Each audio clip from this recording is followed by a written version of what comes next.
All right. Seeing when people want to start joining the class. All right. Remember, if you're tuning in, make sure you put your name, city, and state into the live chat. All right. If you're on YouTube, Facebook, Twitter, make sure you put your name, city, and state to check in. All right.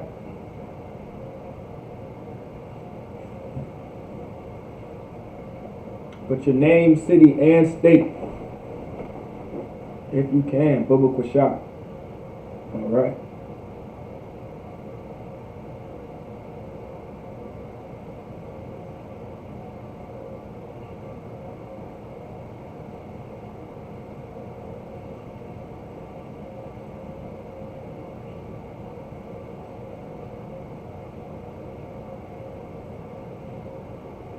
All right, make sure you put your name, city, and state, all right? With an Israelite school. So Shalom, Israel. With an Israelite school, universal practical knowledge. Started at 1 West, 125th Street in Harlem, New York, under Commanding General Yohanan. We're not affiliated with any other Israelite group, nor any other Christian organization, all right? So today, all right? Today is a real heavy class, all right? Today's going to be a real heavy class. It's a very important class, all right? So we're going to get to it in a few. Give people time to check in, all right?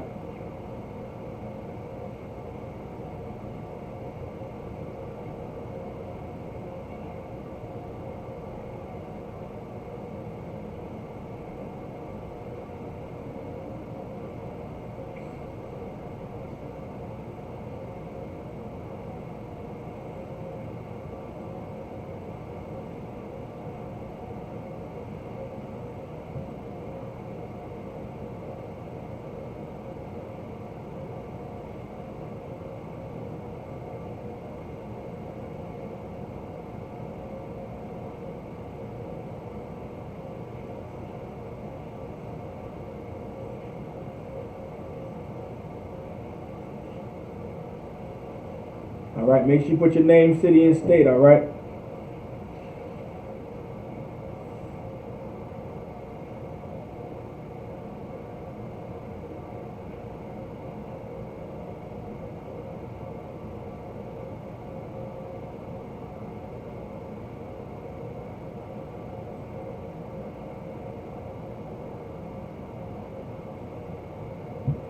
Make sure you put your name, city, and state. All right.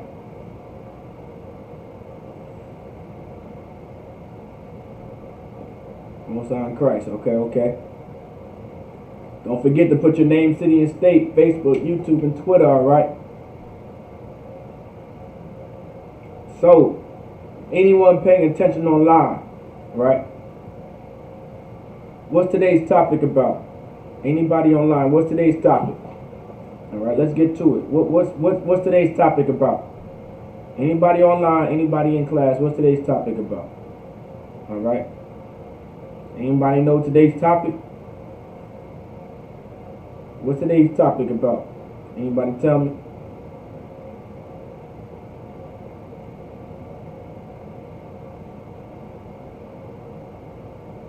What's today's topic about? All right. What's today's topic? Can anybody tell me today's topic? Anybody online, Facebook, YouTube, Twitter? Can anybody tell me what is today's topic?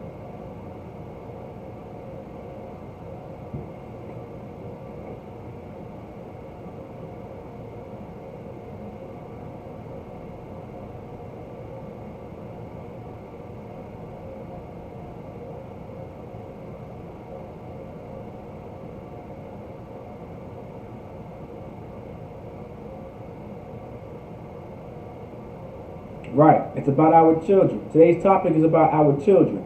That's good. So our topic for today, right? Today's Brotherhood topic is about children, right? Our children, our sons, and our daughters.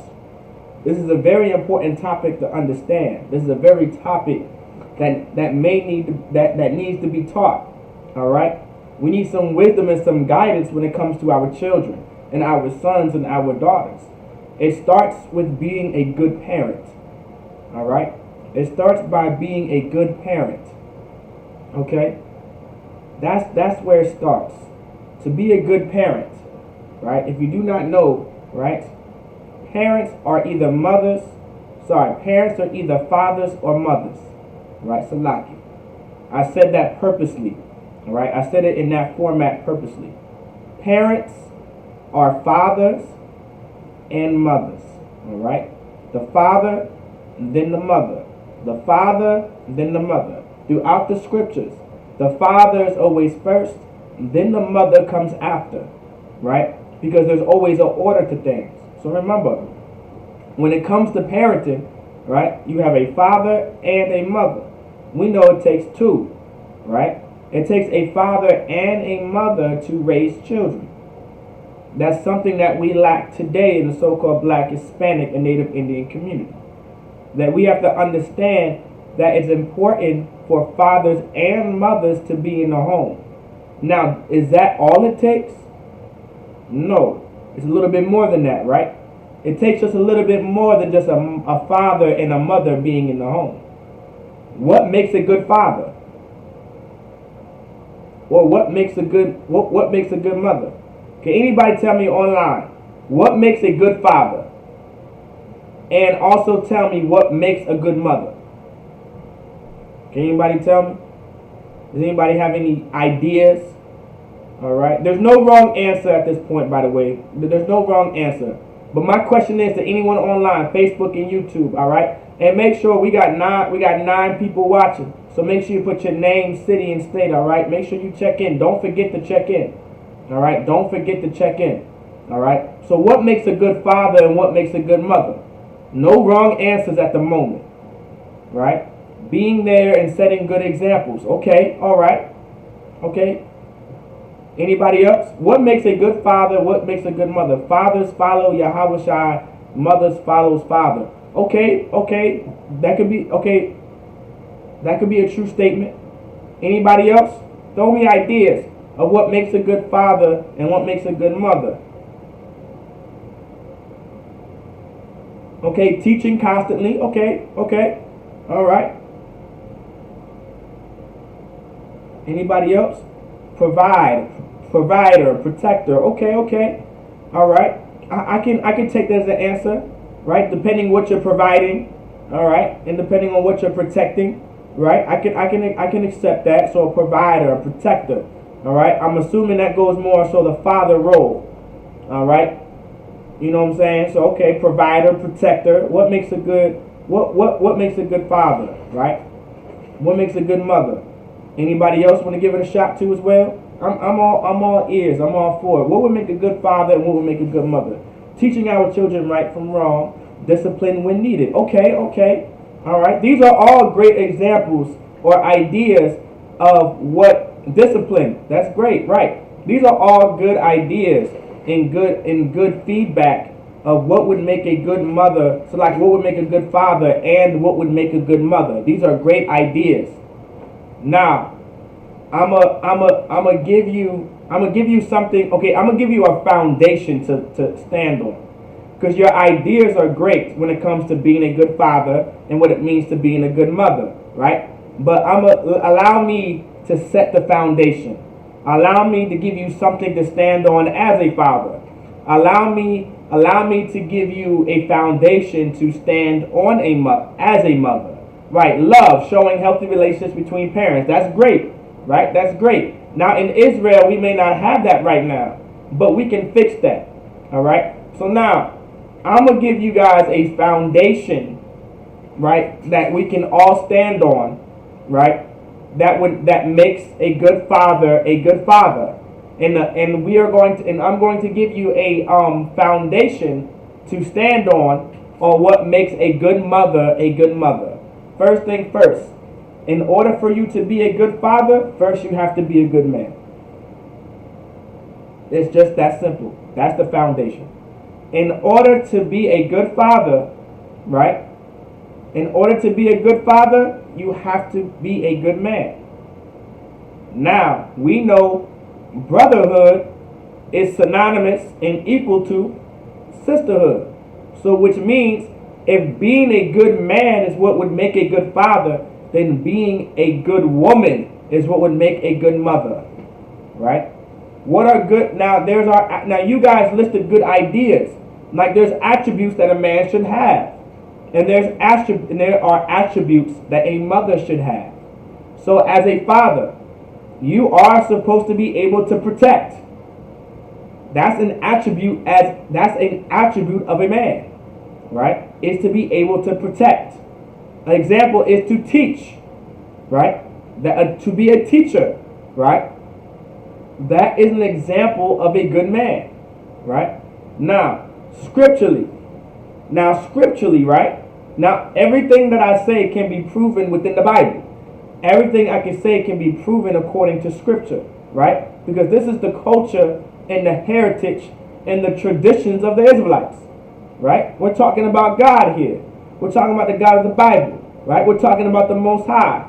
So he has rules and regulations. He has a culture that he gave a certain race of people. He gave a heritage to a certain race of people. He gave traditions to a certain race of people, which are so-called blacks, Hispanics, and Native Indians. So with that being said, right, how about we prove scripturally what makes a good man? Because what makes a good man will also make a good woman. Scripturally, right? Scripturally, what makes a good man is what will make a good woman, right? And there are certain attributes that a man needs to have. And there are certain attributes that a woman has to have, right?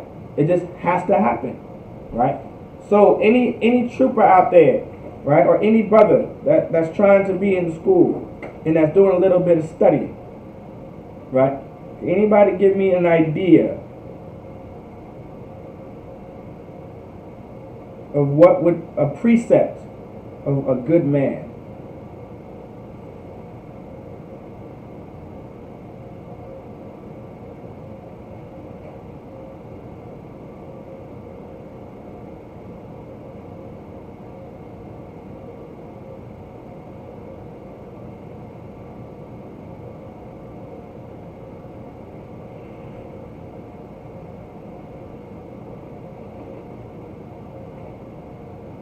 Anybody have an idea?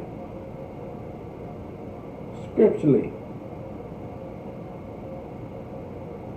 Right? What would make a good man? Anybody have an idea? Any brother? If a sister knows, go ahead.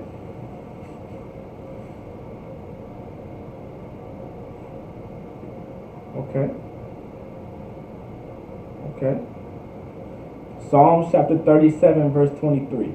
Give the brother a hand. Give William Ballard a hand. All right? You shocked me. You shocked me. I thought no one was going to be able to give me the precept, and I had to give it to you guys. That's no sweat. Give William a hand. That's absolutely correct. Psalms chapter 37, verse 23 is my precept. Right? Psalms chapter 37, verse 23. The steps of a good man are ordered by the Lord. So the steps of a good man are ordered by the Lord. Listen, for any of your brothers out there, if you want to be a good father, first things first, you have to be a good man. And any woman out there too, if you want to be a good mother, first you have to be a good woman.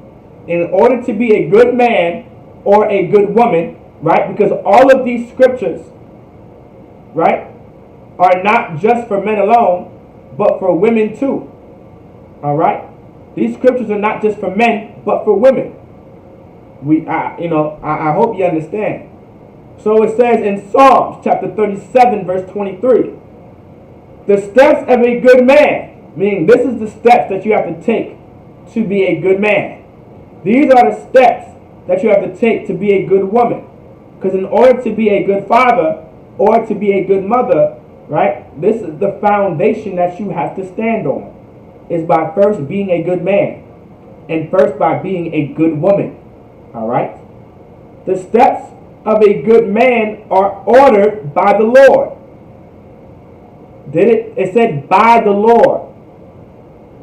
Did it say your wife? Did it say your mother? Did it say big mama? Did it say your pastor? Did it say your bishop? Did it say your minister?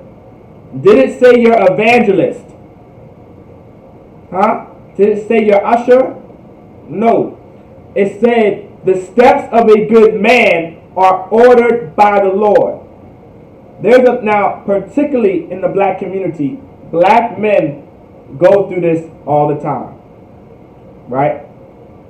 For some reason, we are not good men based off of the opinions of a woman. A woman does not okay, any brother out there, I want you to understand this. Right? A woman cannot declare you a good man based off of her feelings or opinions. Alright? It does not matter what she thinks and what she feels what makes a good man. What makes a good man is what's ordered by the Lord. It's just that simple. Alright? Our women, most black women in the black, Hispanic, and Native Indian community, they believe in God. They believe, right? They're either Christian or Catholic. A lot of our black and Hispanic sisters, they are either Christian or they are Catholic. And they believe in the God of the Bible, right? They believe in God. And first they believe in order to find a good man, right? This man, at least at the minimum, has to be some type of man of God, right? Or has to be a Christian like them, or be a Catholic like them. Well, guess what? These same women are telling black, Hispanic, and Native Indian men what a good man is. When you're not even a man yourself. And then no one gave that woman the authority or the power to tell you as a black, Hispanic, and Native Indian man, right, what a man is. Because according to the scripture, right, according to the Bible, according to the God that she believes in, according to the God that she wants her man to be of, it says, are ordered by the Lord.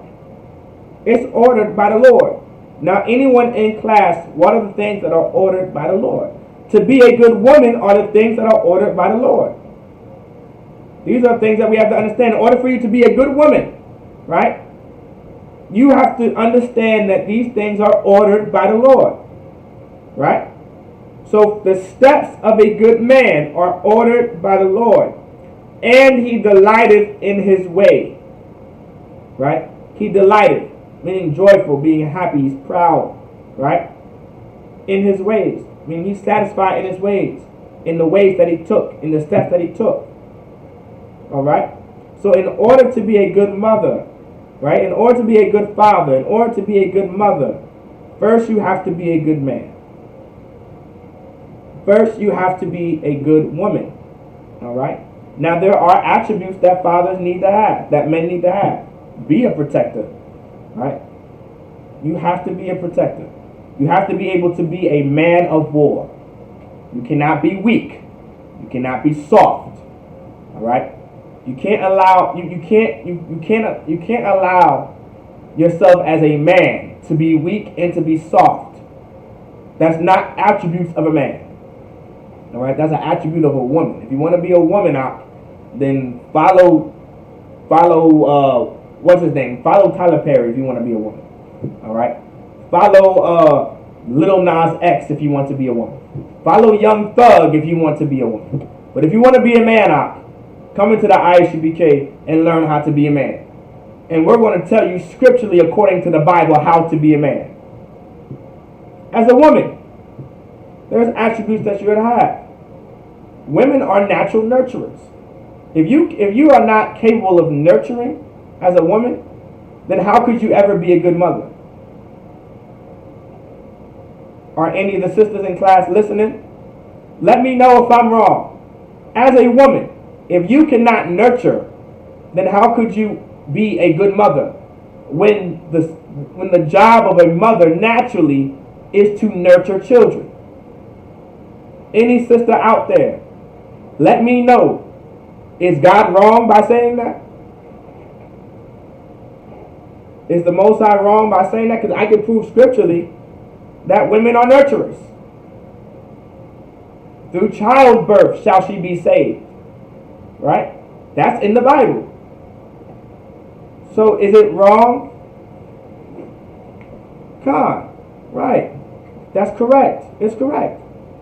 In order to be a good woman, you have to have an attribute of a nurturer. Because if you're not a good woman, right? If you're not a good woman, and you're not disciplined in what you need to be disciplined in, and you're not taught in what needs to be taught in, right?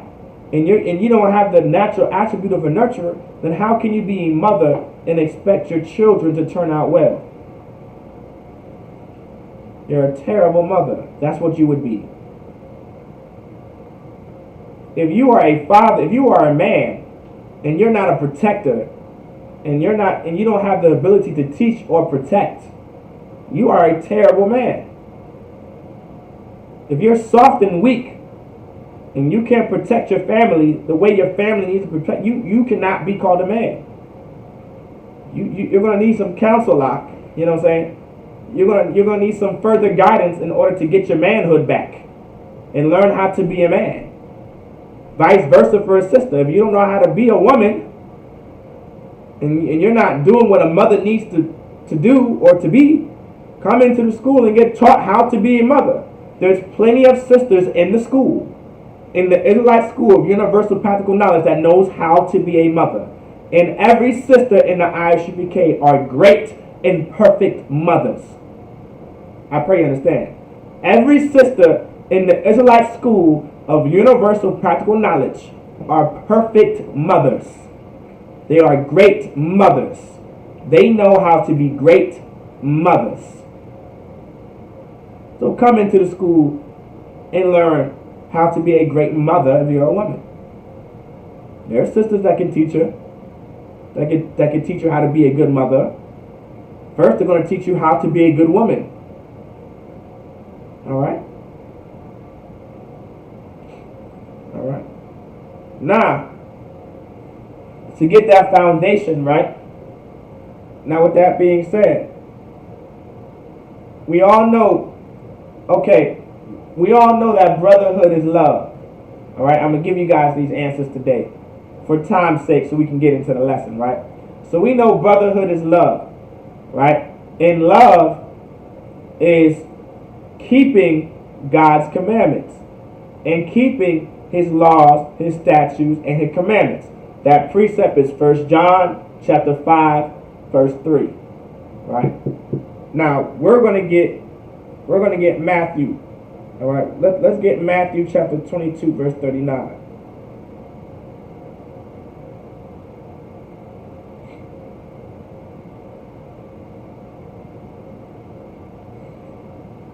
So Matthew chapter 22, verse 39. So let's get the backdrop on this. So the backdrop is this is a lawyer, right, coming to Christ. And a lawyer came to Christ. He came to Yahushua. We're in Matthew chapter 22, verse 39. So Matthew chapter 22, verse 39. So this is a lawyer. A lawyer came to Christ. And the lawyer wanted to ask Christ about which commandment is greater, right? Which is the greatest commandment, right? And of course, this lawyer is asking this question purposely to try to cut Christ. Like he's trying to battle Christ. Like he's questioning Christ to challenge Christ. Like I remember breaking this down last class or classes in the past. There are questions that are sincere, then there are questions that are to challenge you. All of them are okay. If you have a question to challenge me, ask your question. If you have a question that's sincere, ask your question. Nothing wrong with that. Ask your question. Challenge me or be sincere. That's fine. Either way, you'll get the same answer. All right? You'll get the same answer. Either way, you'll get your answer.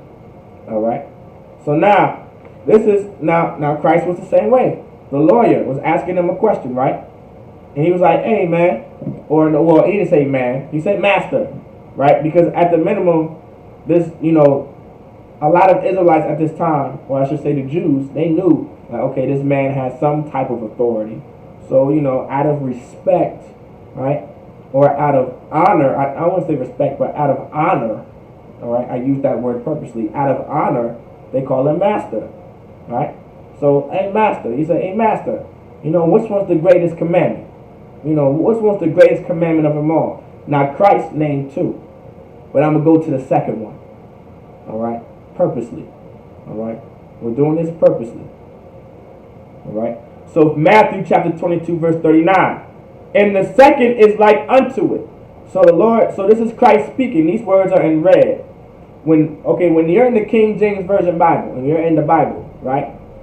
Matthew chapter 22, verse 39, the letters are in red, which means it's coming from Christ, meaning this is the voice of Christ, meaning these are the words of Christ, meaning it's coming from the horse's mouth.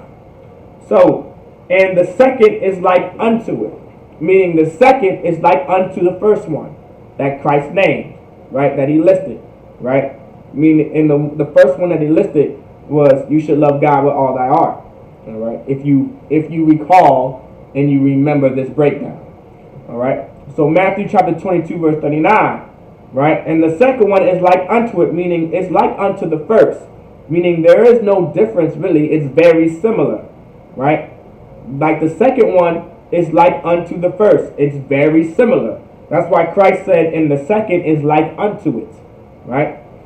Thou shalt love thy neighbor as thyself. Thou shalt love thy neighbor as thyself.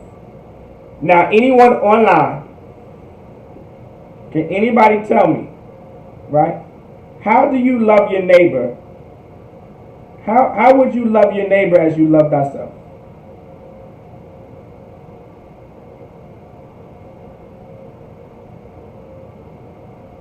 Anybody?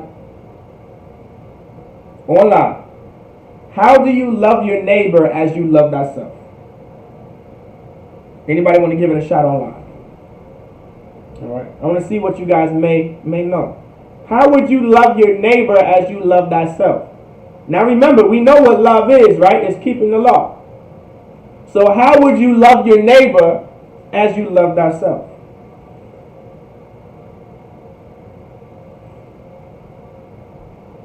Okay. Treat them as you would want to be treated. Okay. Okay. Treat them as you would want to be treated. That's a good one, sis. Now, remember, this is now the sister's right. If you would love your neighbor as you love thyself, right? Treat them as you would want to be treated. That's a good answer. If you have respect for yourself, you would have respect for them. Okay, yeah. Right. Okay. Now, I want you guys to think now more so on a children's level, from parent to child, too. All right? Now, this is the Israelite school of universal practical knowledge. So think practically, right? We're talking about children. We're talking about our sons. We're talking about our daughters, right? We do understand that our sons and daughters are our neighbors, right? Right? They're of our race of people. Your neighbor comes from your race of people. Your son and your daughter is of your race of people. So we do understand here that our sons and our daughters are our neighbors. So think more so from parent to child too. Think about it, right? How would you treat now? How would you love thy neighbor as you love thyself? How would you do it? Now, I want you to have the children in the back of your mind. Do unto him like yourself. Okay, yeah. Okay, that's true. Okay, these are all good answers. All right. Now, maybe I should, first I want to hear this. All right, these are all good answers, right? I want you guys to answer it this way, right? Think about the words that I'm using. How would you love your neighbor as you love thyself? How would you do it? What is it talking about? All right? Think about it. What's love? Think about the word love in there. And what is love? Think about it. So how would you love your neighbor as you love thyself? Help them, support them. Okay, yes. These are good answers, right? These are good answers, right? We're not going to say that these are not right. Okay, these are good answers, right? But I'm looking for the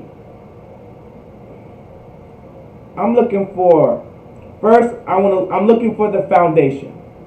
That's what I want to say. I'm looking for the foundation of what you guys are saying. Like, what you guys are saying is correct, but I want more so of a foundation of why you guys are saying this, right? Because we're starting to learn the truth. Treat them as Christ.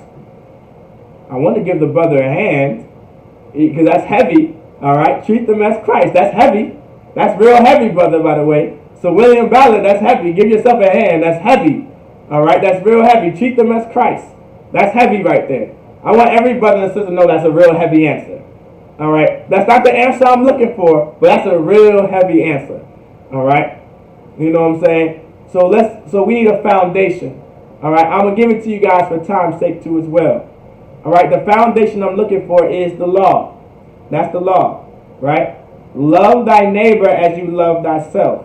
How would you love thy neighbor as you love thyself?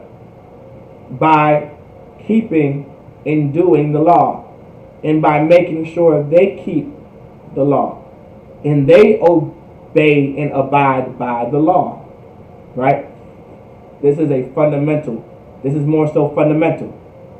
This is more so the foundation that we need. All right? This is more so the foundation that we need, okay? This is the type of foundation that we need. All right? So now, practically, you guys gave me good answers. Now, I'm going to start with, let's see. Okay, now I'm going to start with, okay, Kapa, I'm going to start with you, all right, when it comes to practically. If you have respect for yourself, you would have respect for them. Practically, put that into children, all right? How would you use that as a child, all right? How would you use that when it comes to children? All right. Then I'm going to do, all right, that's a question for Kapa.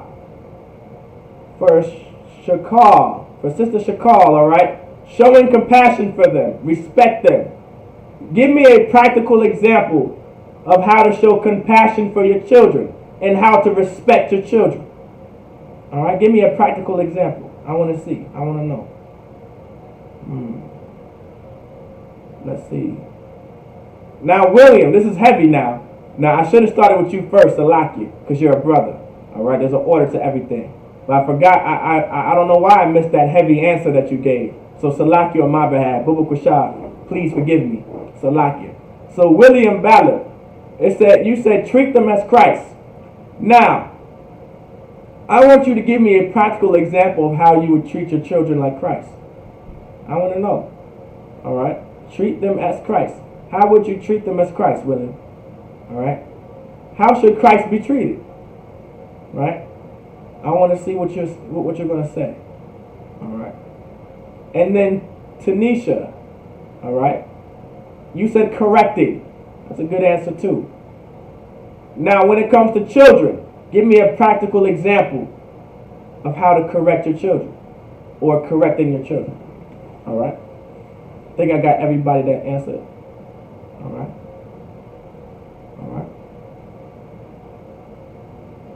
Give me practical examples. All right. Give me practical examples. All right.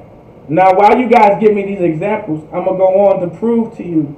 Right. I'm gonna go to Romans chapter 13, verse 9, because this is something that we have to understand when it comes to. This is how you treat love your neighbor as you love thyself.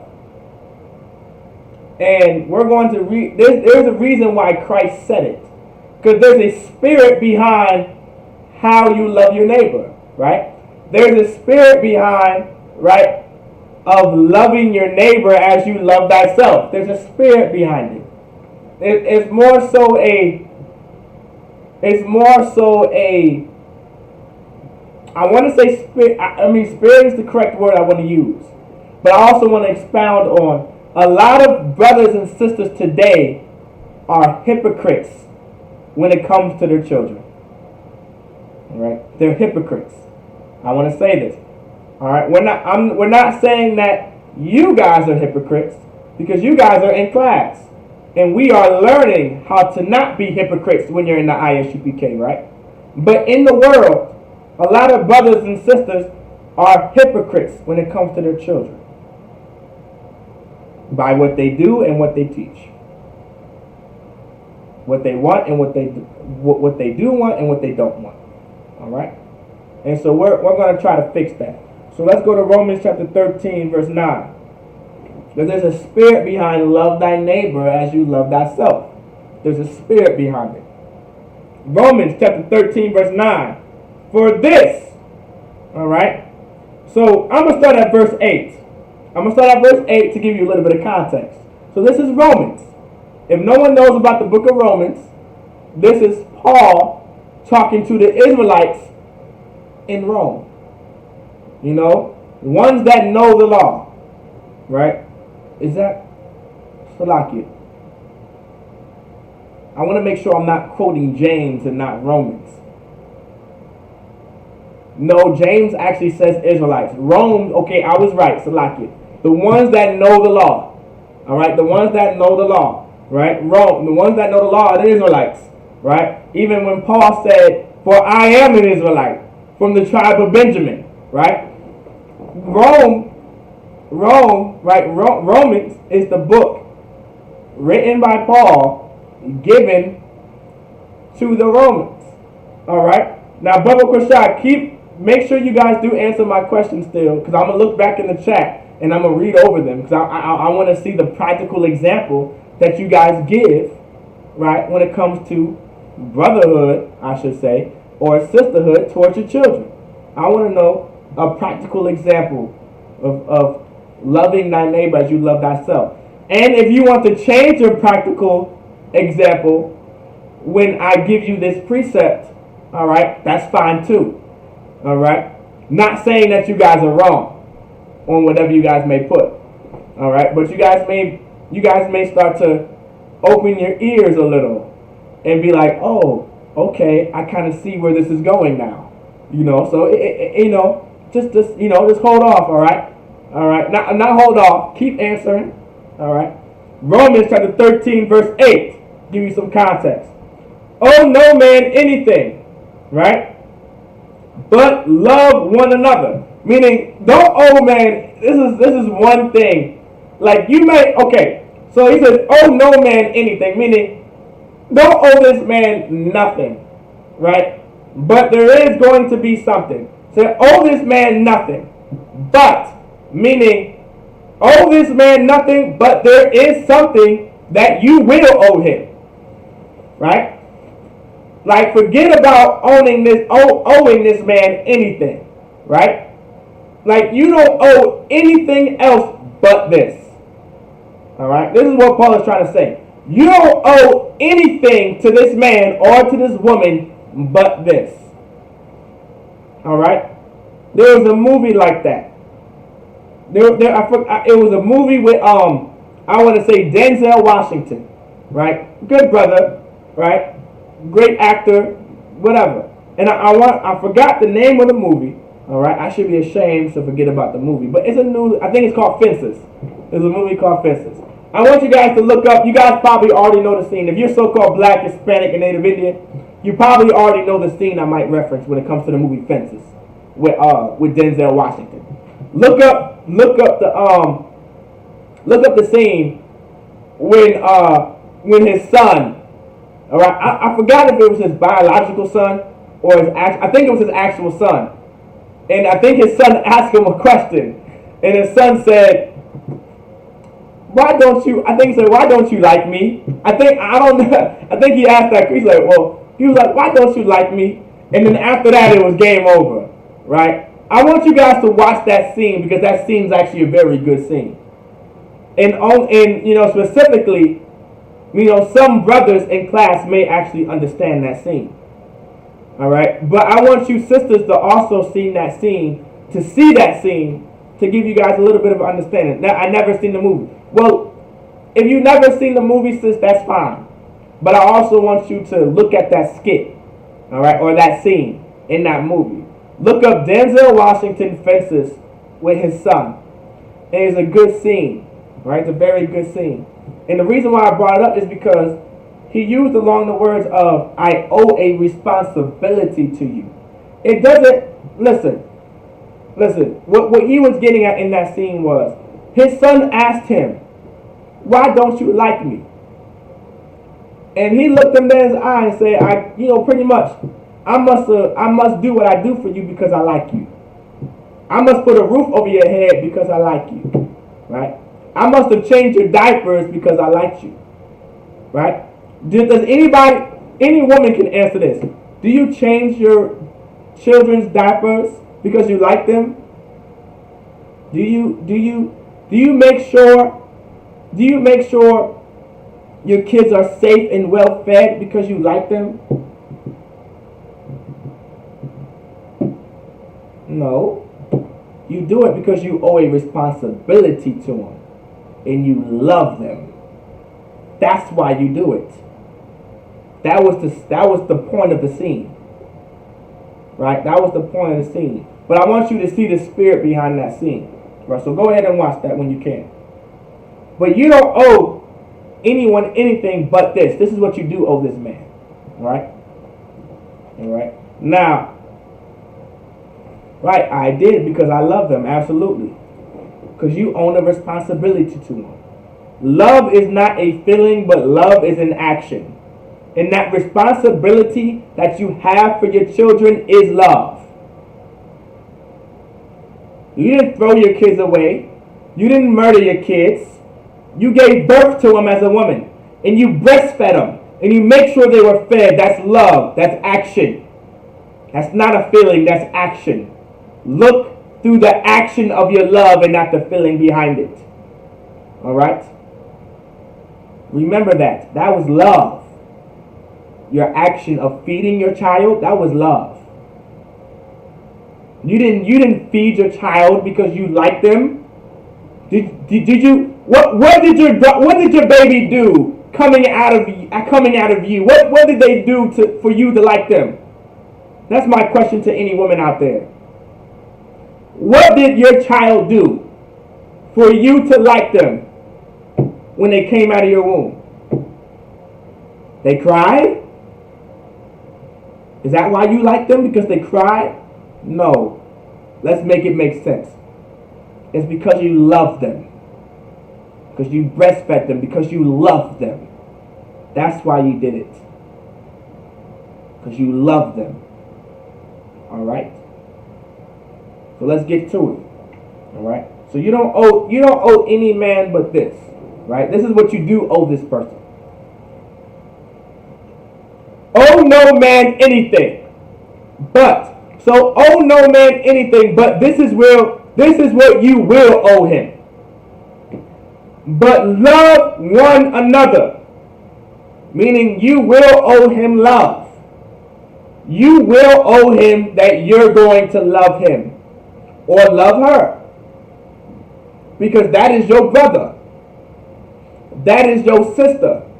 That is who you're going to love. Meaning you will love him. Guess what? You owe your children that very same love. You owe your son that very same love. You owe your daughter that very same love. For he that loveth another hath fulfilled the law. Meaning if you love your brother and you love your sister the way they are supposed to be loved according to the Lord, if you love your son and if you love your daughter the way according to the Lord, you fulfill the law. How did you fulfill the law? Let's go to verse 9. the Lord explains to us how we fulfill that law of loving one another, of loving thy neighbor as you love thyself. For this, thou shalt not commit adultery. Right? You love your man so much that you're not going to leave him and have sex with another man. Now that's love. That you're not going to leave your husband and not have sex with another man. Especially because he gets another woman. Now that's love. That's love according to God. And that love has order. That love has integrity. That love has dignity. That love is discipline. Alright? When it comes to that. As a man, you're going to love your woman so much that if you get another woman, you're not going to leave her either. And you're not going to leave the first wife either. That's love. That's what real love is. Right? If you have a wife and you get another wife, you keep them both. That's love. You're not going to leave the first, nor are you going to leave the second. You're not going to leave the third, the fourth, the fifth, the ninth, the 100th, the 1000th, the 2000th, whatever the hell it is. You're not going to leave them. That's love. That's love. Because every man owes that responsibility to that woman. You stay with that woman because you owe a responsibility to her. When she opens her legs up to you, all right? When she opens up her legs to you, she's giving you your trust. She's giving her your trust. I pray you understand that, right? She's giving her trust to you when she opens up her legs. I pray every brother understands that. She's giving you the chance for you to be her protector, her guider, and her man. That's trust. She's giving you her trust when she opens up her legs to you. At the minimum, you owe a responsibility to her, and you keep her, and you stay with her, and you do not leave her. That's love. If that's not love, then I don't know what love is. You owe a responsibility to her. That's in the Bible. I just pulled it. You don't owe any man but this. You owe that woman. You don't owe that woman a ring. You don't owe that woman a marriage certificate. You owe that woman your love. You owe that woman your protection and your guidance and your lessons. That's what you do owe her. That's love. Because in our law, we will not leave you. I pray every brother understands, all right? This is called do not commit adultery. All right? Thou shalt not commit adultery. Thou shalt not kill. Thou shalt not kill, meaning thou shalt not murder. This is what you do owe your brother. Well, guess what? This is also what you owe your children. This is what you owe your son and you owe your daughter. All right? Thou shalt not murder. As a woman, when a man puts his rod into you, and he gives you his seed, that seed reaches your egg, and it fertilizes your egg. And then once it fertilizes your egg, and it starts to grow, that's life. As a woman,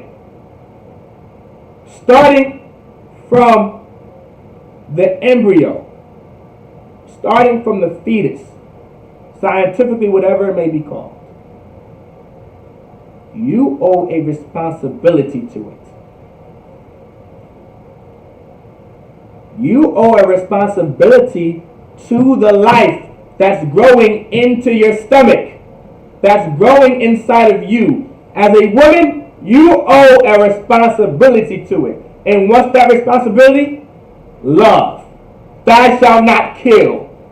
You are not going to murder that child that's growing inside of you. You owe a responsibility to that child, to that son, to that daughter. Think about it spiritually. Think about it. In order for that child to survive, and for that fetus to grow and live, and for that embryo to grow and live, it has to feed from you. Whatever you eat is what it eats. It's whatever your son eats, is whatever your daughter eats. What you eat is what your son eats. Whatever you eat is whatever your daughter eats. I guess you only do that because you like it. I guess as a mother, you must just eat when you're pregnant because you like to eat. No, it's deeper than that. It's deeper than that. Because you realize that when you have if you have life in your stomach, in your belly, you know naturally that you have a responsibility to eat. That's why some sisters force themselves to eat. A real woman will force themselves to eat for the child's sake. Am I saying anything wrong? Any sister out there, let me know if I'm saying anything wrong. Please correct me. A lot of sisters in the world say, you don't know nothing. You're a man. You don't know nothing. What do you know about a woman? Well, I know a goddamn lot as a father and as a man. Because what makes a good father is a good man. So you would think I would know what makes a good mother, which is a good woman.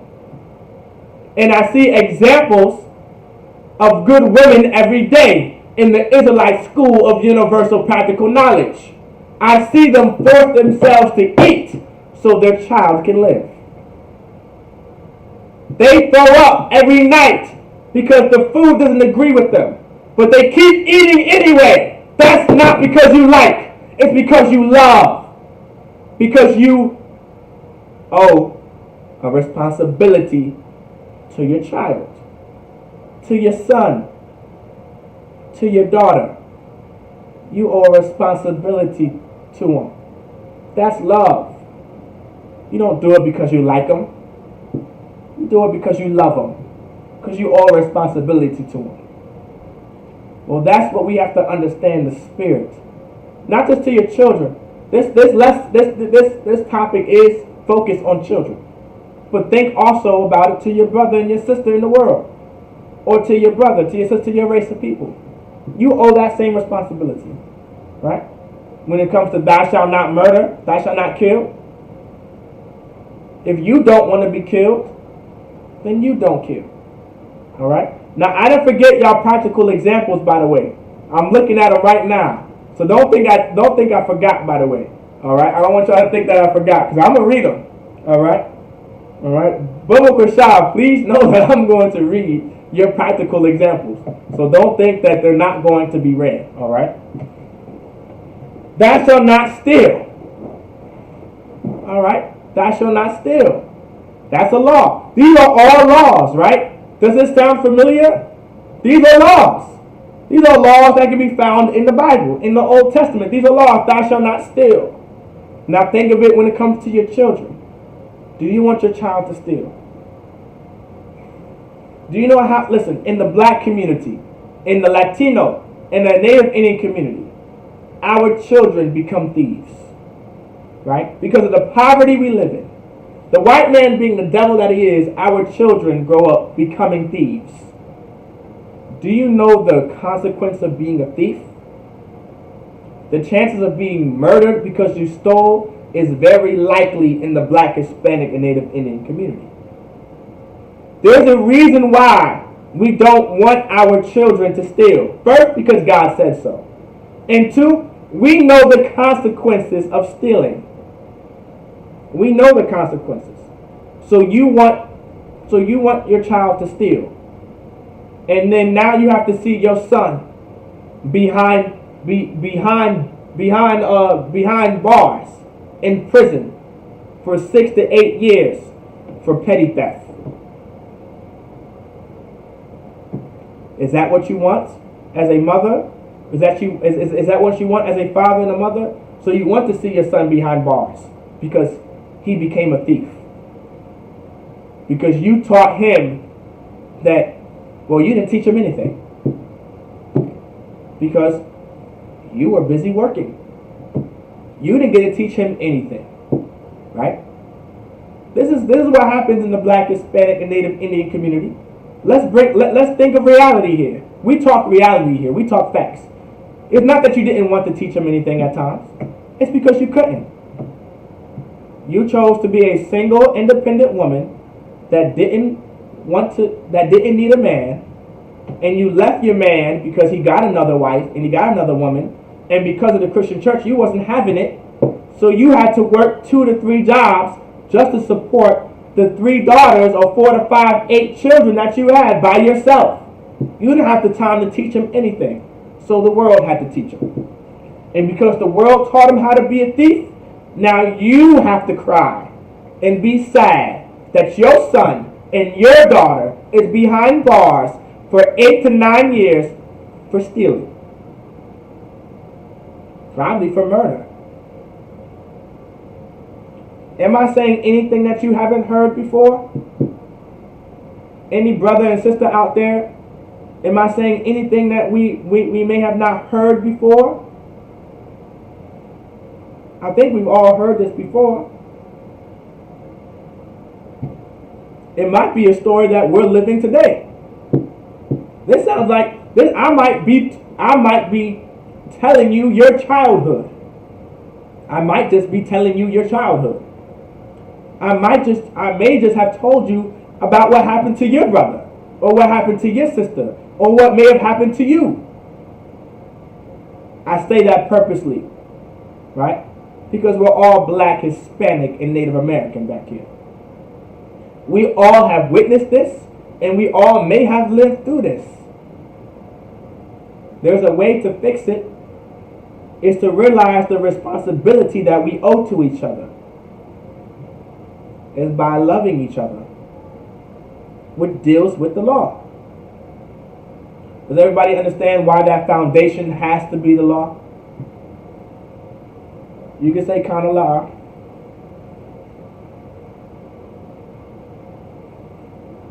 All right, let's get it. Thou shalt not bear false witness, meaning you should not lie. Right? You should not lie in any type of way. Do not be a liar.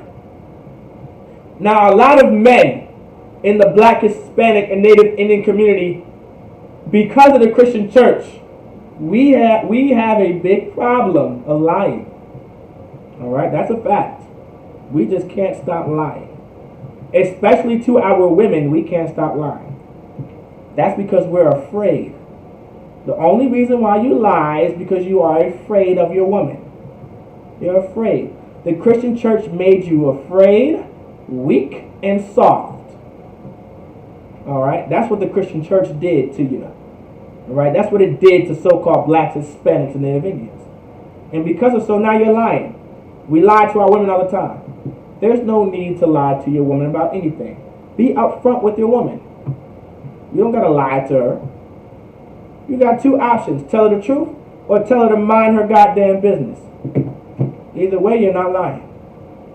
Do not lie. There is a way to keep the law. Be a man. Be a man. And guess what? Don't lie to your children. Don't lie to your son. Don't lie to your daughter. What's the point of lying to them? All right? Because of the customs that we keep and the traditions that we keep, right? Because of our oppressor, we lie to our children every year on December 25th. Can anybody tell me how we lie to our children every December 25th? All right? You can answer if you want to, but you don't have to. I'm going to give you guys the answer for time's sake. Right? We tell them that Santa Claus gave them gifts. And this day is about the birth of Christ. I know you guys heard this before. We lie to our children every year on December 25th. Right? That's a lie. We know Santa Claus don't come in the chimney. A lot of black people don't have chimneys. We live in apartments. What chimney you coming down? You had Christmas in an apartment growing up. So like yeah, I had Christmas in an apartment growing up as a child. Way, way back when, in the Stone Ages. So like yeah. I had, you know, as a Santa, my girls hate that dude, right? But we lied to our children. Listen, that's another important factor of why we need to be separate as a race of people, right? So we can owe the responsibility that we owe to each other, to our brothers, to our sisters, to our children, to our sons, to our daughters, which is the love. All right? So don't be a liar. As a man or a woman, don't be a liar. No need to lie. Tell the truth. All right? I give y'all sisters some credit. Y'all not afraid to tell the truth. That mouth that y'all got on, the mouth that y'all got on y'all not afraid to tell the truth. I understand. Y'all tell too much of the truth, and y'all need to shut the hell up sometimes. All right? You know, out of love. I'm saying this out of love. All right? Y'all need to have some discipline of the tongue. Y'all need to say every goddamn thing. All right? Sometimes just keep your mouth shut. Don't be telling all the truth. Treat others how you want to be treated. All right? I know some of y'all said that in there. All right? So I'll give y'all some credit. Y'all don't lie. Y'all tell the truth. All right? Let's continue reading. Thou shalt not covet. Meaning you should not lust after something, have a strong desire to. Thou shalt not convey. Remember, okay? This is just love. All right? This is all about the law. All right? And if there be any other commandment, meaning, it says, and if there be any other commandment, meaning other commandments. There are other commandments besides the one that Paul listed, right? He only named like 4 or 5. But there's over 600 commandments. So that's why he said, and if there be any other commandment, like not eating pork, not eating shrimp, not eating lobster, not having dreadlocks, not being a whore, not prostituting, right? Not smoking weed, not getting high, not smoking cigarettes, not smoking blacks, not smacking Camels and Marlboros. You get the point, right? Not worshiping other gods, not being a Christian, not being Muslim. These are other commandments, right? Right? If there be and if there be any other commandment, it is briefly comprehended in this saying. It is briefly comprehended, meaning it's understood, right? In this saying, meaning right here, it's understood in this, meaning it's comprehended in this. Meaning, in this one saying, all of that is understood in this. Thou shalt love thy neighbor as thyself. Right? So everything that Paul listed and the entire law is briefly understood and comprehended in this one saying. Love thy neighbor as you love thyself. Now, let's go to those practical examples. All right, I see, I think 2 sisters. All right, 2 sisters. Okay, I see y'all. Okay, so Shakal. All right, Shakal. I see leading them in their right direction. Listen to what they have to say and being there for them. Okay, all right. Okay. Leading them in their right direction. Okay, that's practical. All right, and listen to what they have to say and being there for them. Okay, all right, that's a practical example. All right, okay. Chapa, children learn by example, so they act according to what they see. Teach your children empathy. Okay, I like the word empathy, sis. All right, I like the word empathy. All right, for teaching lessons. All right, there is a difference between sympathy and empathy. All right, and I'm sure you guys know empathy means pretty much the reason why I like the sister, okay, the reason why I like the word empathy in the way the sister said it is because it's very important, right? Empathy means to be in one's shoes, all right? All right? Now think about that. The sister said, teach your children empathy.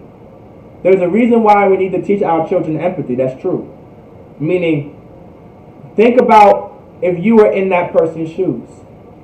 Well, I'm here to tell you, as a mother, as a father, as a mother, have some empathy, because you were once a child. I pray you understand.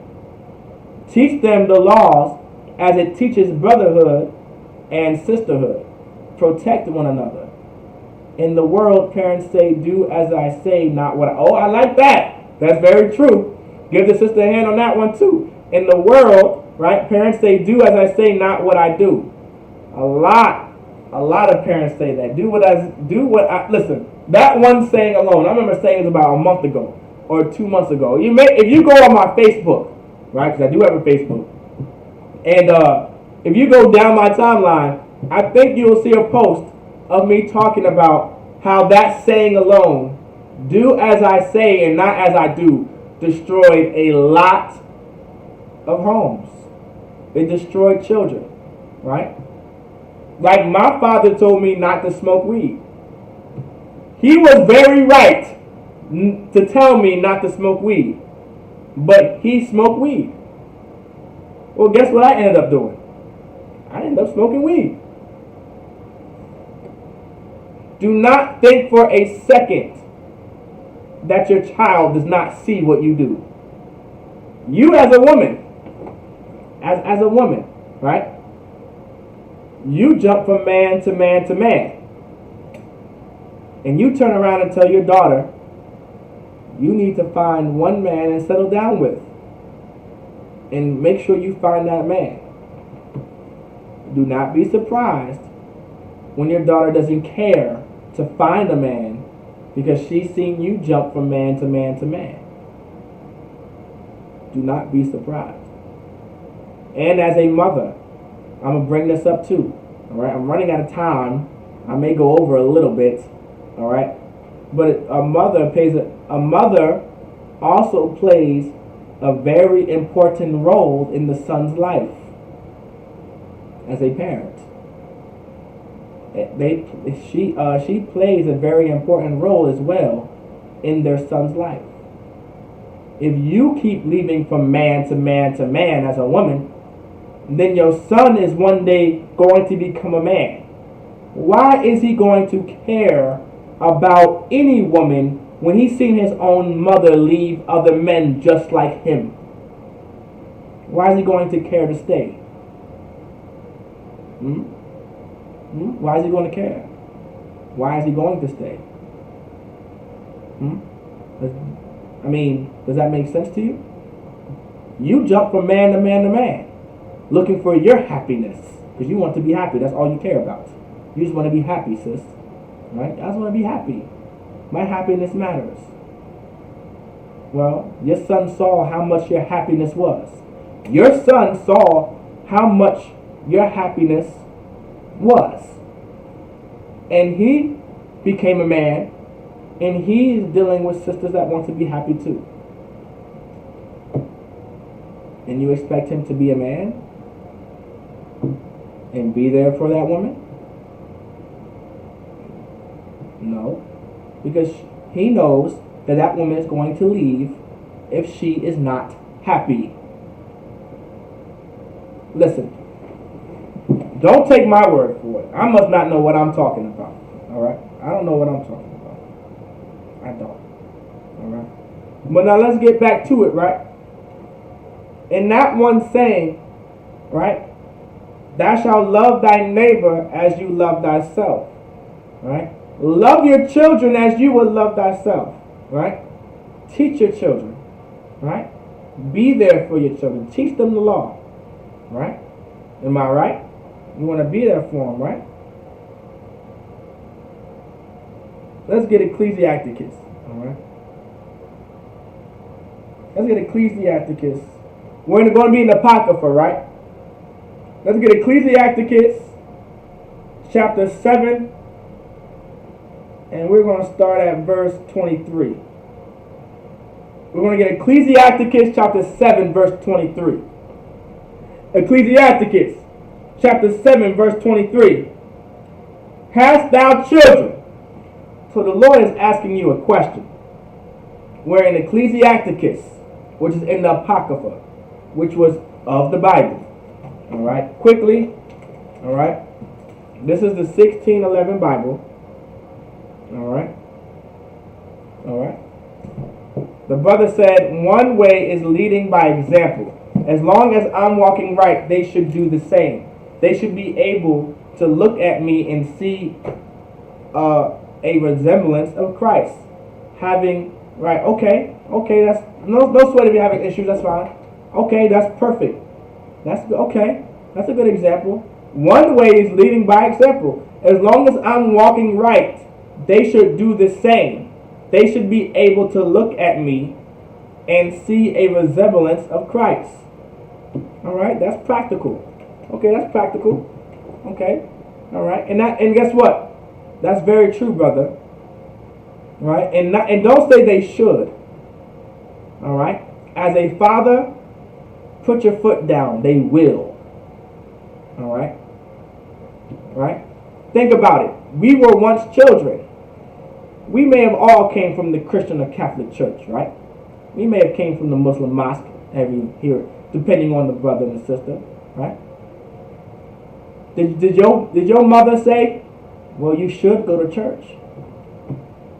You should come to church with me at 9 o'clock in the morning every Sunday. Did your mother say that to you? Did your father say, you should come to church with me at 10 o'clock or 11 o'clock with me every Sunday? Huh? Anyone? Or did they just bring your tail with them and there was no ifs, ands, buts about it? Another good way to be a good father or a good mother, right, is how to put your foot down, right? Don't allow your children to choose your guy, right? Don't allow your women to choose your God, and don't allow your children to choose your God. Did you have a choice as a child when it comes to what God that you had to serve? Well, don't make any difference when you found the right way to serve God when it comes to your children. All right? You found the right way to worship and serve God. Right? They don't have a choice. What 7 or 8-year-old is going to have a goddamn choice? Not in my house. Not in my house. Listen, my house is ran. You're not even going to have a choice at 19. Don't play with me. Salakia. Don't mess with me. You're not going to have a choice in my house at 19 or 20. Don't mess with me. Right? Right? Allow me to reintroduce myself. My name is Yerushalayim, and I don't play any games. All right? Not at all. And as a father and a mother, you shouldn't either, because serving the Lord isn't a game. Keeping the law isn't a game. It's serious.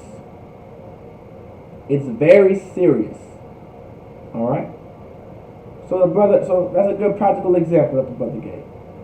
With this day and time, even if you teach your children right, you still have outside influences. Okay, sis, that statement. Okay, now, all right. Now with that statement, yes, you have outside influences, right? Yeah. Name me one Christian that was influenced to not be a Christian in the world. We were taught how to be Christians when we were children. How many Christians were influenced to not be Christians? How many? Anyone can answer that question too, right? Let's think about it. Like, okay, sometimes we use not teaching our kids. Okay, not saying that we're not going to teach our kids, but sometimes a lot of brothers and sisters may make excuses on why it doesn't matter to teach your child what needs to be taught, right? Or just another excuse on how to not keep the law. Well, okay. We all grew up Christian. How many other Christians stopped being Christians besides us that are in class today?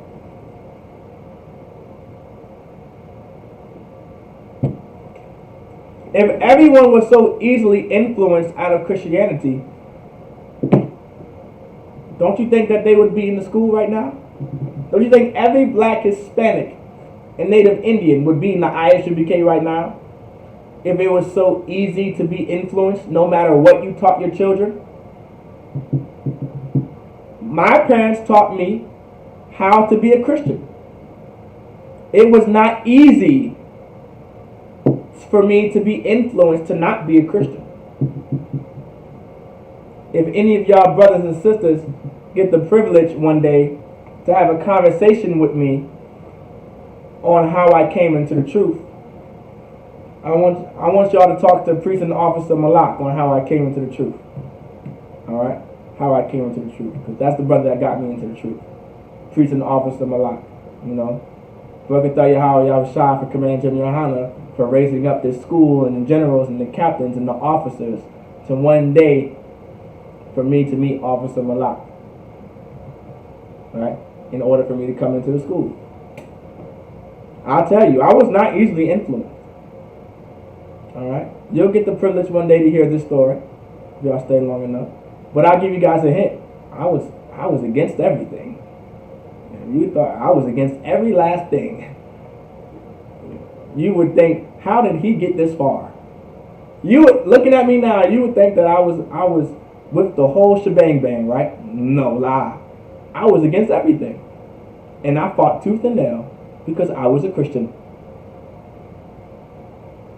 So, with that being said, sis, do not be discouraged to teach your children, right, what needs to be taught because of outside influences. This is what you need to understand. Allow your influence to be the greatest influence. That's what you need to understand. Allow your influence, right? Allow your influence to be the greatest influence. Alright? No sweat, that's fine. But allow your influence to be the greatest influence. Alright? Don't worry about outside influences. Allow your influence to be the greatest influence. Alright? Christianity has a great influence. That's why Christians are still Christians even from birth. We are taught to be children since birth. And it's hard for us to be influenced into anything else. So allow your influence to be the greatest influence on your children. That's all. That's all you have to worry about. Alright? So let's get it. Ecclesiasticus chapter 7 verse 23. Hast thou children? So the Lord is asking you, do you have children? Right? Yes. A lot of us do have children. Right? We do have children. Instruct them. What does it mean to instruct? Instruct them. Teach them. Correct them. Instruct them. If you have children, you will instruct them.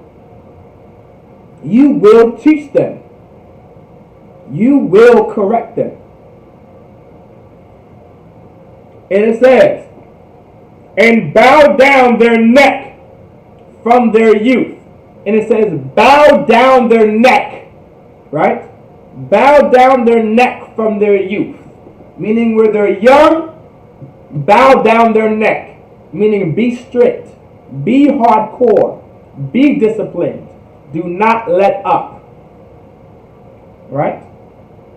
As a father and as a mother, you cannot be soft on your kids.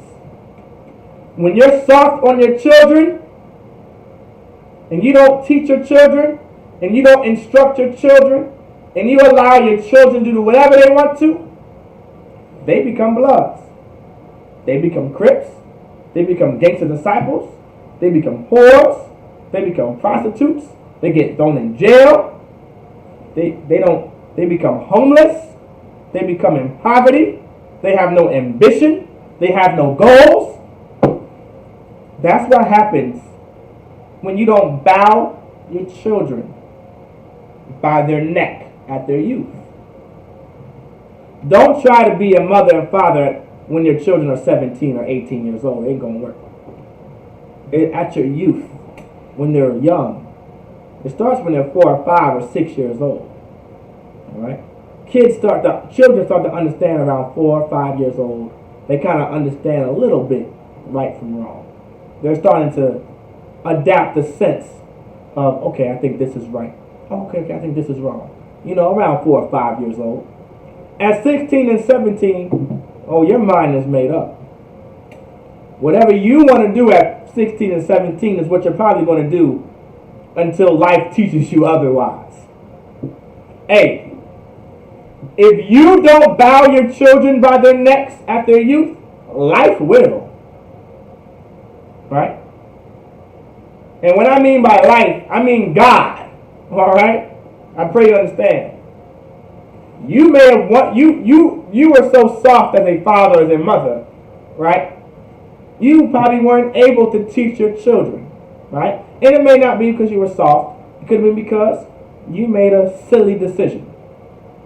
And now you're no longer capable of teaching your kids, right? Whatever the case may be, right? Listen, if you weren't able to teach them at a young age, then God's going to have to teach them. And you don't want God to teach your kids anything. All right? I pray you understand when I say this. You don't want God to teach your children anything. You want to teach your kids now before God has to teach them. Before life has to put them through so much pain and so much sorrow and so much misery because they decide to go against God by not being able to be taught by you or not by listening to you. Everybody understand when I say that? Because God will teach you how not to be a murderer. He will teach you. He will teach you how not to be a homosexual, not to be a lesbian. He will teach you. He will teach you how not to leave your man because he got another wife. He's going to teach you that. He's going to teach you as a man to not have sex with anyone and everyone, right? Thinking that you're just going to get away with it. He's going to teach you that. I promise you, he's going to teach you. He's going to teach you all of that. And you don't want to be taught by him. I pray you understand. All right? So how about you love your children? All right? Right? All right? Love your children. All right? Teach them.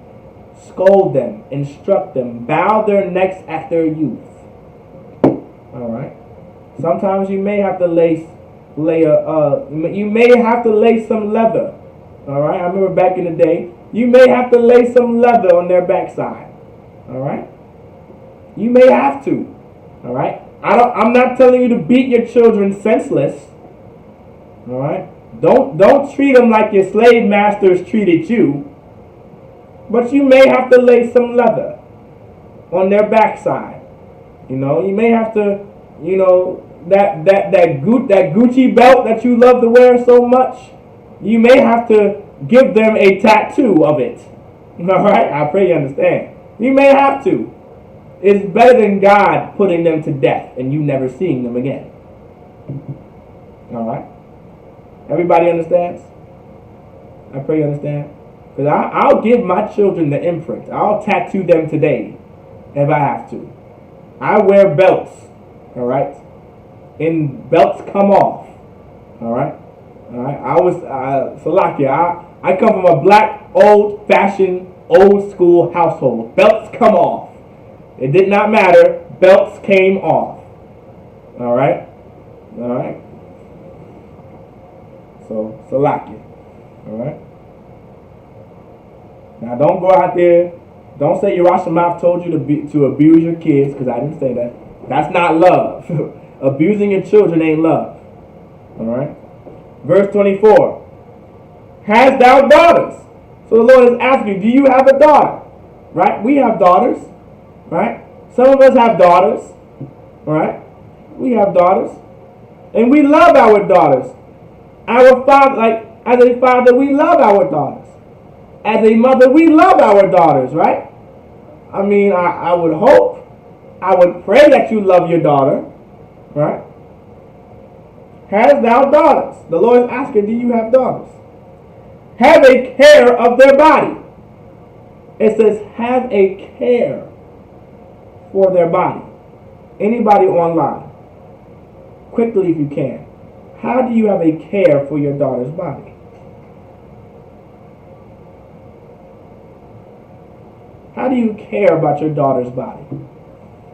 How do you care for it? Anybody? I guess the Lord must be saying, make sure your daughter has lotion on her body so her skin doesn't break out. I guess that's what the Lord must be saying, right? You know, the Lord cares about acne. Right? I guess that's what the Lord cares about. The Lord doesn't want your daughter to have acne. That's what this is saying. Make sure you put lotion on your daughter so, you know, so she don't break out. So she don't be ashy every morning. I guess that's what the Lord must be talking about here. Anybody online? What the Lord talking about? Have a care for their bodies. Quickly, if you can.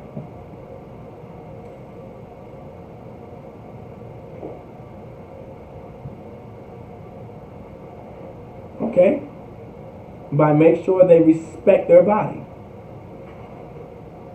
Explain. Ayan, explain. You're right. Well, I want you to go in detail. Any brother, any sister too, you can still answer. Go in detail based off Ayan's answer. For time's sake. By make sure they respect their body. How? How would you respect your daughter's body? How? Examples. Practical. Give me practical. This is the Israelite school of universal practical knowledge. Right? Practical. Practically. Right? Let's think practically. Anybody? By keeping it covered. Head to toe. Okay? Alright? Any other examples? That's true. Right? You know, if every sister really wanted to be naked, right? Then why do you wear bras and panties every day? Right? If you listen, you don't listen. I'll dig deep. Alright? Our sisters were taught how to dress like whores. No woman wanted, I won't say no woman.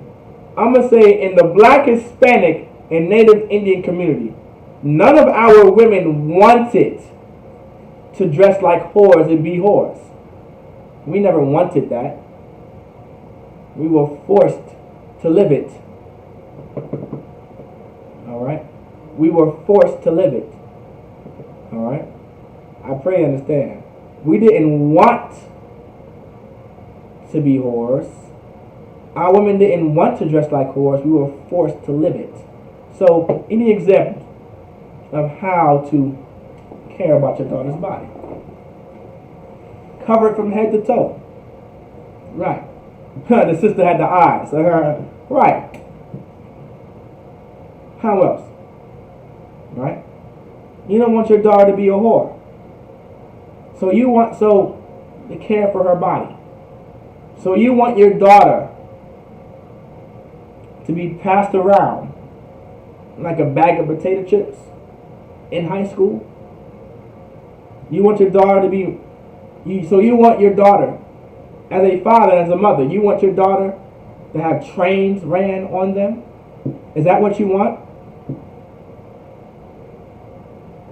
Anybody? Right. Anybody? Don't let anybody touch it, right? So we want trains to be ran on our daughters. If so, okay. All right. Okay. If so, I mean, if that's what you want, I mean, I never heard a brother wanting his daughter to have trains ran on her. Right? I never heard that before. But love thy neighbor as you love thyself. If you don't want your daughter to have trains ran on them, then you, as a man, should not be running trains on women. Does that make sense to anyone? That's a practical example of how you love your neighbor as you love thyself. If you don't want your daughter to be a whore and sleep with multiple men, then as a man, stop sleeping with whores that sleep with multiple men. I mean, does that make sense? If you want, as a mother, if you want your son, right? If you want your son to be a good husband, okay, that's fine. Then guess what? Make sure you stay with a man that's a husband. Stay with your husband, so your son can see a husband. That's a practical example of loving thy neighbor as you love thyself. This is how you love your children as you love thyself. Am I saying anything that's absurd? Let's continue reading. All right. And show not thyself cheerful toward her. It says, and show not thyself cheerful toward her. Meaning be disciplined. Be strict. Now we're not saying don't have a good time with your daughters and don't make her laugh and don't make her feel like a princess that she is. But you got to understand that she is a princess. Princesses are not whores. Princesses don't get trains ran on them. Alright? Princesses keep their bodies secured and not dressing how they want to dress. Alright? Princesses know that. Because a princess is a princess. A princess does know her worth. That's very true. A princess will know her worth. And her worth is not a whore. Her worth is not dressing like a whore. And her worth is not being trains ran on her. I mean, I pray everyone understands what I'm saying. I said this earlier before. A mother plays a very big role. If I may not get to it tonight, I'll give you the precept on how a mother plays a big role. I'm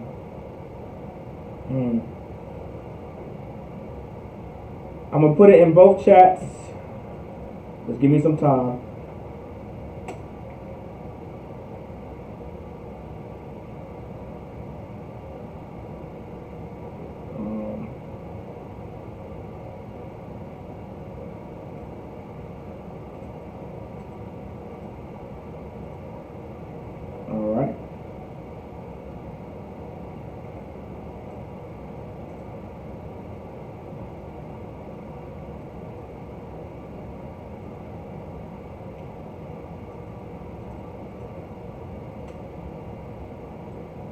Let me see.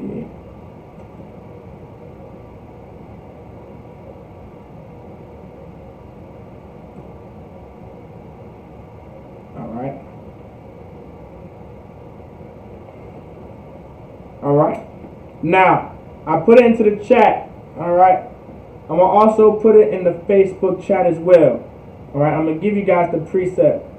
All right. All right. Let's see. Alright. Get this, alright, because I don't want you guys to not have it, so I want you guys to be able to see it. Alright, especially on Facebook too. Alright.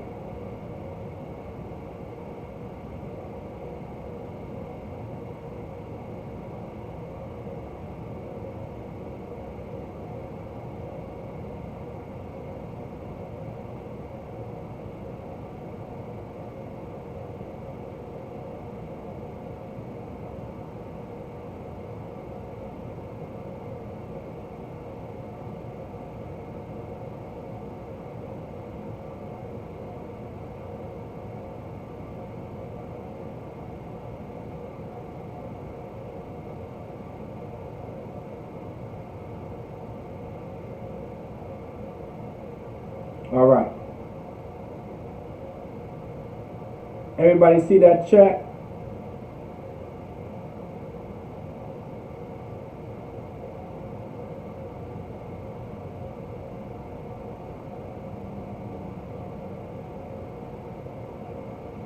Everybody sees? Alright. Everybody see it in the group, or not the group chat, in the live chat. Alright?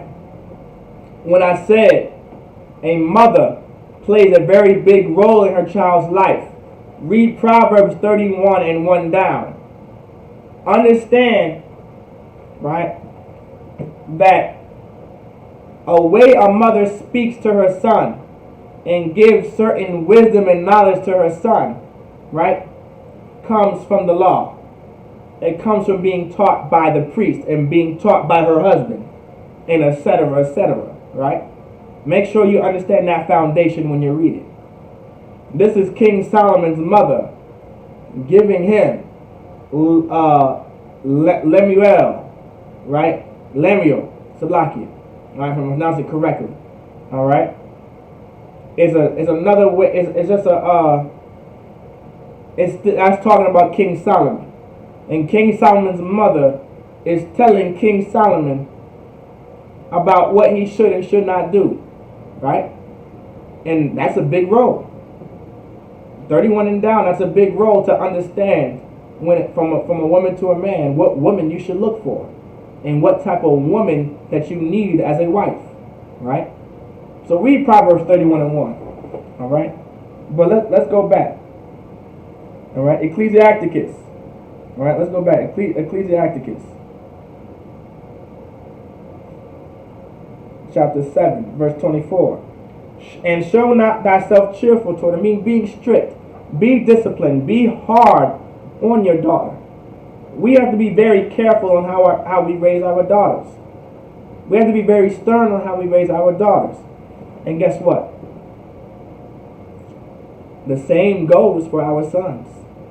No different. We have to be strict. We have to be stern. We have to be disciplined. Alright?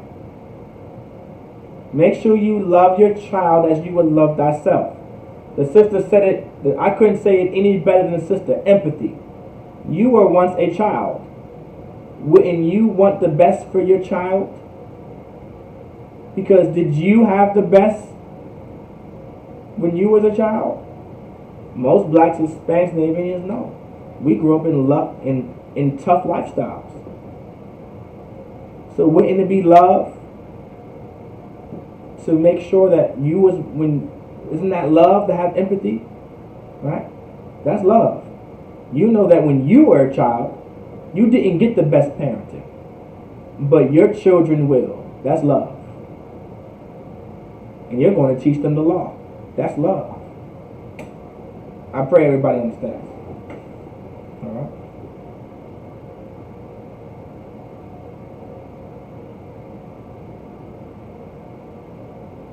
I want to,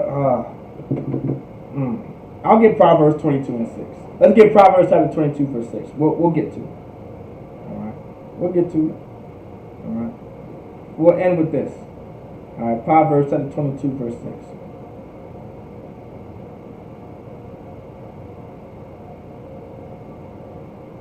Proverbs chapter 22 verse 6. Train up a child in the way he should go. So you have to train up your child in the way that he should go, or he and she should go. Remember, The scripture is not just for brothers but sisters too. It's not just for your sons but your daughters too. Children, right? Israelites, right? Train up a child in the way, right? Sorry, train up a child in the way he should go. Meaning teach them the law. They should go in the law, right? You want your children to be, you want your son to be a good man. You want your daughter to be a good woman.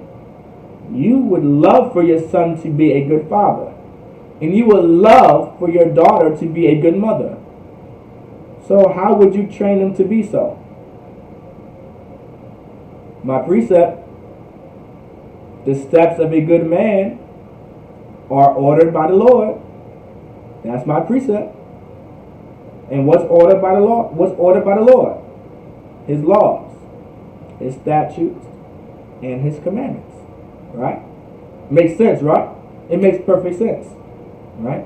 You see how everything ties together? Alright?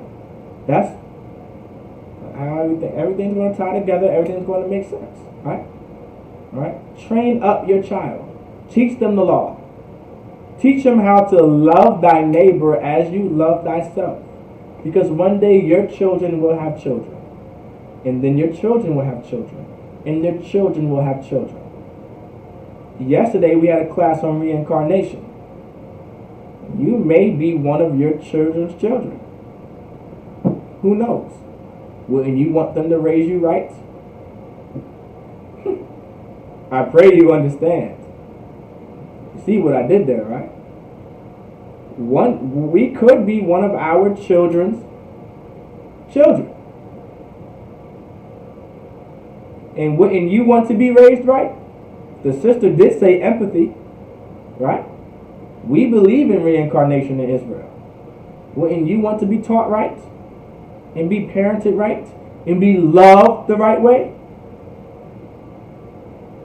Well, think about it in that way too. Okay, this is a question. What if your child's parent is in the world and they have problems with you teaching your child the laws and to live by the laws? They keep saying he's only a kid, it's not his choice.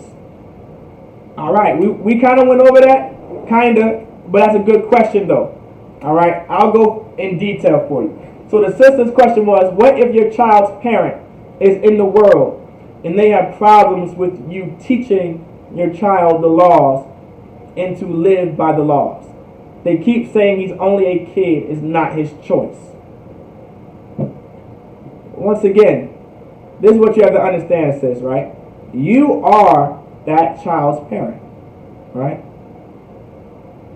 When do children ever get a choice to what they want to do? Now, this is what you have to do, sis, right? If this is a, let's say this may be particular to you. It could be, a lot of brothers and sisters may go through this, right? But let's focus on how this other parent is in the world. Let's focus on that.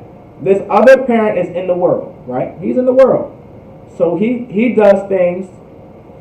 This parent does things according to, right? This man or this woman, right? Or it's like man, right? Let's say he's going to be doing things according to America's law, according to the white man's system, according to the white man's belief, right? This is what you say to him, right? He says that you say that he's only a kid is not his choice.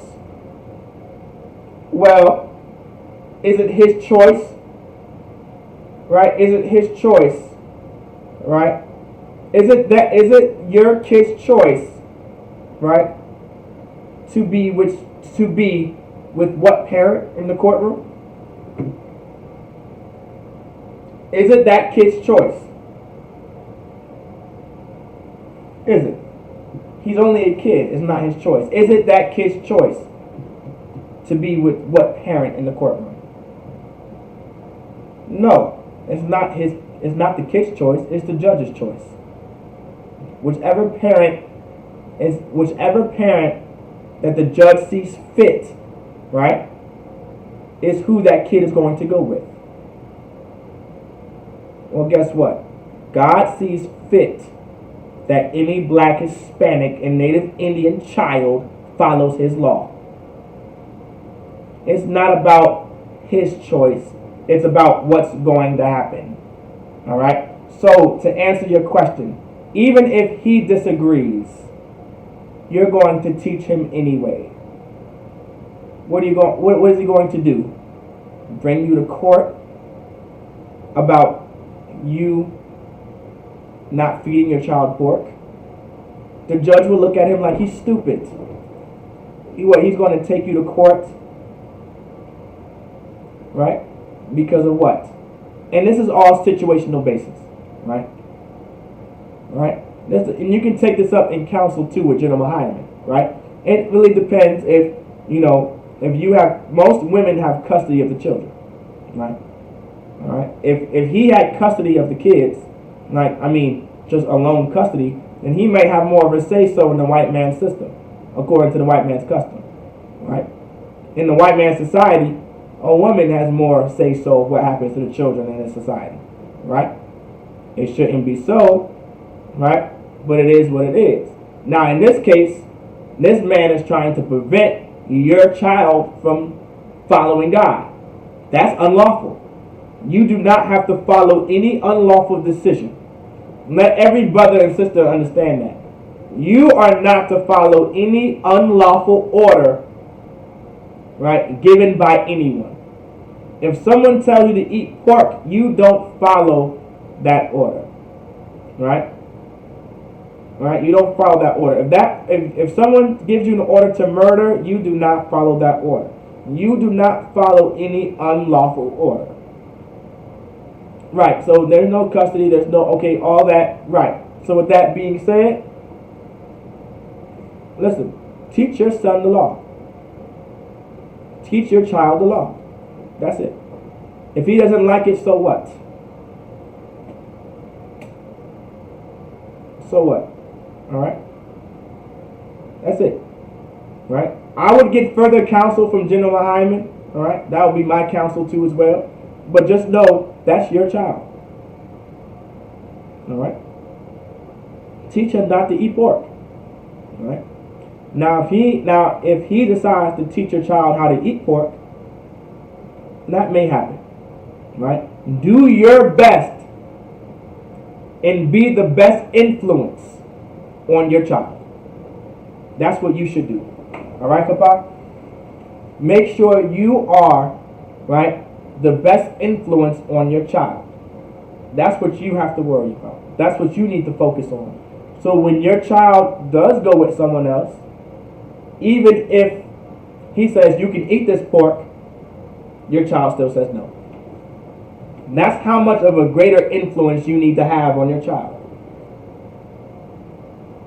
Alright? If you have a child, understood, make sure you have a greater influence on your child so that never happens again. Alright? That's all. That's all. And don't worry about it. And that's evil and wicked, right? And also communicate, saying, hey, right? And also, yeah, right, have a discussion like, hey, our child should not be eating this, and blah, blah, blah, this. And if he still doesn't listen, don't worry about it. The Lord will deal with him. The Lord will deal with him. All right? No one's going to get away with that. The Lord will deal with him. Right? And allow and pray for your child's safety. Because one day your child will say, hey, you know what? You know what? Dad, you fed me pork and shrimp and lobster my whole life. And I'm not supposed to be eating this. I don't want anything to do with your lifestyle. Alright? That will happen. Alright, I pray you understand. That will happen. It will. If you have a greater influence on your child, that's what will happen. Your child will grow up and be like, you know what, Dad? You made me eat pork and shrimp and lobster my whole childhood. While Mom said And the captains and the generals of the Isupk said I'm not supposed to eat it. And it made sense why I'm not supposed to eat it. You know what, Dad? I can't mess with you, man. I can't follow your belief. I can't do it. I apologize. You're still my dad. You're still my father, and I still love you. But I ain't eating pork no more. And if you're still gonna feed me pork, then I'll just starve and I'll just stay with Mom. Don't worry, your child will do that. That's okay. And rightfully so. That's not unlawful. Christ was 13 years old when he was teaching and separated himself from his family. 13, or I believe it was 11. I believe it was younger than that. So don't sweat it, sis. I yawned the ball, but don't sweat it, sis. All right. All right. I'll get more counsel from your camp leader to General Hyman. But as of right now, make sure you have a greater influence on your child, because it will pay off at the end. It will pay off. And the Lord will make sure it does pay off. That's the patience. That's the faith in the patience of the saints. All right? That is the patience and the faith of the saints that the Lord understands. Right? That's the patience and the faith of the saints. All right? You can find that in Revelations. All right, Revelation chapter 13, verses 10 through 11. All right. With that, we're going to get the announcements. All right.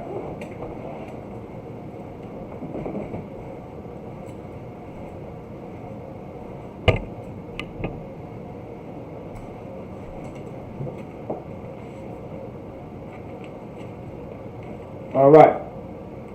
Isupk security announcements. We are the Isupk. Start at 1 West, 125th Street, Harlem, New York, under Command of General Yohana. Rule for new brothers and sisters. When a new brother or sister comes into the school, they are off limits for 6 months. They are to be saluted only. They are here to shed themselves of the world. If they need transportation, the teacher will arrange it. After 6 months, if a brother or sister has an interest in a particular person, he or she must get permission from the head to speak to a brother or sister. There is another 6 months in which the brother and sister will court each other. After this 6-month period, the brother and sister will get permission from the head to marry. Tithes was a commandment. Numbers 18:21, Malachi chapter 3 verses 8 through 10. Ma'ashra means tenth in the Hebrew. 10% of every penny of any increase the Lord gives you. Give the treasury department or teacher. Priest fund, freewill offering for priests, not mandatory. Whatsoever amount you would like. Upcoming holy convocation is the Passover. Make sure you get your Passover fees in. All right, $200 per person over the age of 17. All right, make sure you get your flights in order, your car rentals in order, your hotels in order, or your whatever you get. Make sure everything's in order. Communicate with the brothers in the school. There is no excuse not to make it to Passover. Make sure you make it to the Lord's Passover. All right. Make sure you get your garments, your dresses. It's going to be a beautiful time. Horseback riding, fishing, ATV riding, spades, dominoes, you name it. It's going to be a beautiful time. All right.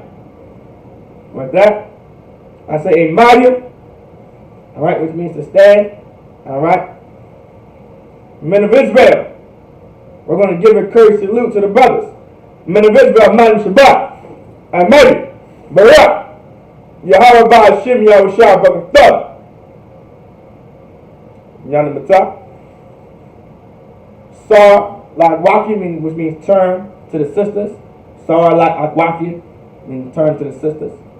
Men of Israel are going to give a courteous salute to the to the sisters. Men of Israel, Amadi Shabbat. Amadi, Barak, Yahweh Shema Alathan Ba'ashim Yahushua. Yana Matah. With that, class dismissed.